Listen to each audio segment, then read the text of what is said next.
Ouais, partie 2. Partie 2, partie 12, partie 25, je sais même plus où on en est. Tu vois, là, ce que j'ai fait avancer la courroie. J'ai pincé ici la partie mobile.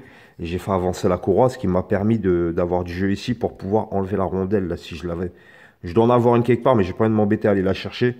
Vous avez compris ce que je voulais faire ou ce que je voulais dire. Alors, après, là, t'es comme ça. La courroie, tu la quiches là sur le côté. Derrière, tu mets tes mains, tu essaies de rattraper la partie arrière là, pour tenir les galets pour pas qu'ils se barrent de partout, évidemment. Et puis tu tires tout l'ensemble, il va venir. Tu piges. De là, ce que tu vas faire, déjà tu contrôles tes galets puis tout ça. Ok, j'ai l'impression qu'ils ont été remplacés les galets. Ils sont pas assez usés. Puis ils sont pas assez lourds surtout, je trouve. Je vais aller les peser après. Et ce que je voulais dire, il y a quelque chose encore à faire. C'est ça en fait. Tu vois, quand tu mets ton vario comme ça, et puis que... Enfin, si tu mesures ton vario et si tu mesures ta courroie ou si tu essaies de le placer comme ça, tu vois que la courroie, elle rentre plus loin, elle va pas jusque... Elle se bloque pas au bout comme ça, tu vois. Ah, j'ai du mal. J'ai du mal à t'expliquer aussi.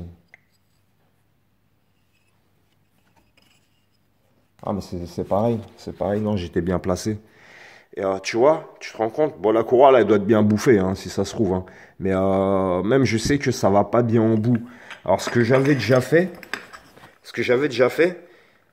je le dis parce que, bah voilà, faut donner un peu les secrets, ça fait trop longtemps que je les garde. Bientôt, je vais mourir si ça se trouve.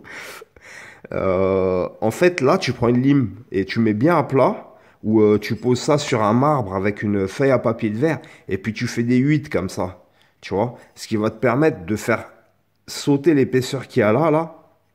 Et normalement, tu dois te retrouver à la même hauteur que le plat qui est ici, tu vois. Et moi, je sais que j'avais déjà fait ça. Par contre, devant, après, puisque elle va plus loin, là, tu as plus de jeu, il faut que tu rajoutes une rondelle à peu près de l'épaisseur de ce que tu as enlevé là, en fait. Si tu piges ce que je veux dire. Tu vois. Bon, là, je vais pas le faire. Allez, c'est bon.